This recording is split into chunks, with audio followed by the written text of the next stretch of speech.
Bonjour! Alors aujourd'hui, nous allons parler des red flags dans les relations amoureuses.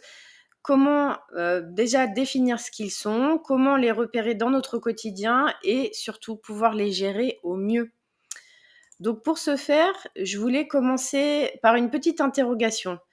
Donc combien de fois, après la fin d'une relation, nous nous sommes dit mais j'aurais dû voir les signes, les red flags, pourquoi ne les ai-je pas pris en compte? Donc, dans cette vidéo, nous allons ainsi explorer ce que sont ces red flags et comment nous pouvons les gérer de manière constructive. Donc, pour commencer, on va commencer par donc une définition. Donc, un red flag ou drapeau rouge en français est un signe qui aurait dû nous alerter qu'un aspect d'une relation n'était pas acceptable. Cependant, nous choisissons d'ignorer ces signes et de continuer malgré tout.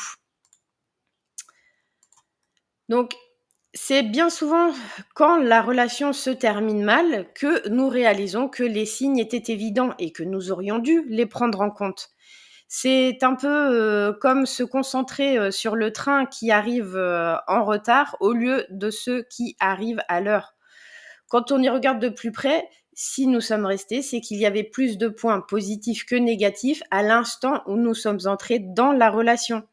Souvent, nous choisissons d'ignorer certains indices parce que notre partenaire traverse une situation compliquée ou parce que nos critères ou nos normes sont différents, comme le fait par exemple de ne pas avoir de travail ou des problèmes familiaux par exemple. Donc, hem, pour avoir une approche un petit peu plus constructive de ces fameux red flags, donc ceux-ci ne sont que des indices, ils ne sont pas une base stable sur laquelle fonder une opinion ou une décision mûrement réfléchie. Il est donc important de les utiliser à bon escient en tenant compte du contexte de ce que notre partenaire vit et de ce que nous vivons nous-mêmes, mais également baser notre jugement sur nos besoins et nos aspirations pour savoir si la relation est juste pour nous. Et pour ce faire, il faut entreprendre un travail sur soi. Bien sûr que la démarche de ne se baser que sur des présupposés red flags est moins coûteuse en termes d'analyse, mais c'est penser sur du court terme ayant pour conséquence une fuite en avant. J'entends par là que vous allez retrouver les mêmes problématiques sur vos relations futures. Donc, petite parenthèse et non des moindres, hein, il sera très important également d'analyser le schéma parental. Et oui, quoi que l'on en pense ou dise, il va avoir une forte influence sur la construction de notre couple et du choix de notre partenaire. Et croyez-moi, ceux qui font un travail avant un réel engagement avec leur partenaire gagnent au moins 10 années de vie en termes de développement personnel et de problématiques qu'ils pourront rencontrer dans un futur. Donc, on va, pour ce faire, essayer d'analyser en fait ce que vous recherchez dans une relation. Quels sont vos besoins fondamentaux?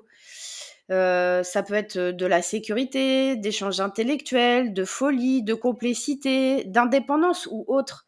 Si vous après discussion, votre partenaire donc ne peut s'adapter ou trouver une solution de conciliation, alors vous saurez que votre relation ne pourra pas tenir sur du long terme ou alors ça sera à votre détriment. Donc en conclusion, chaque relation est donc une relation unique et c'est, ce qui est considéré comme un red flag donc peut varier d'une personne à l'autre. Il est important de communiquer ouvertement avec votre partenaire et de faire confiance à votre intuition ainsi que votre au travail en fait que vous aurez fait sur vous-même lorsque vous naviguez dans votre relation. Voilà. Surtout si vous avez des questions supplémentaires, si vous avez des interrogations, plus précises et si vous souhaitez partager votre propre expérience, concernant ces fameux red flags, qu'elles soient positives ou négatives, surtout n'hésitez pas à les partager. Je me ferai un plaisir de les lire et d'y répondre au besoin. Si vous voulez aller voir l'article, correspondant à cette vidéo, vous pouvez le retrouver sur le blog de shafia.fr. Voilà, surtout n'hésitez pas à vous abonner et à, liker et partager, cette petite vidéo explicative si vous pensez que cela peut aider d'autres personnes. Voilà, surtout prenez soin de vous.